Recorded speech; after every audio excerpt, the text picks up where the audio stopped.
Sejak dihentikannya operasional kapal cepat tujuan Palembang Bangka oleh pengelola kapal sebagai upaya mendukung program pemerintah daerah dan provinsi dalam mencegah penyebaran COVID-19, PT Pelabuhan Indonesia Pelindo II juga mengambil langkah menutup sementara Pelabuhan Bombaru hingga waktu yang belum ditentukan.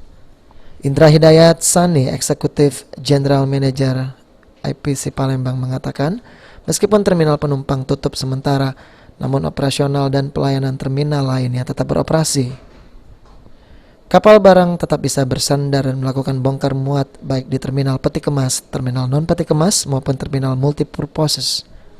Sebagai informasi, ada 3 terminal penumpang yang tutup sementara, yakni Terminal Penumpang Pelabuhan Tanjung Pandan Belitung dan Pelabuhan Pangkal Palam Bangka, keduanya di Provinsi Bangka Belitung, serta Terminal Penumpang Pelabuhan Bombaru Palembang, Sumatera Selatan. Yang saat ini yang kita tutup hanya di kapal penumpang saja, di terminal penumpang saja. Sementara yang lain masih beroperasi secara apa adanya seperti biasa. Pertimbangannya adalah untuk mengurangi jumlah lalu lintas penumpang ya, jumlah lalu lintas orang yang menyeberangi dari satu tempat ke tempat yang lain terkait kasus corona ini. Penumpang tuh kalau normalnya sih bisa sampai di atas 150 orang ya, karena kapasitas kapalnya itu ada 200 penumpang.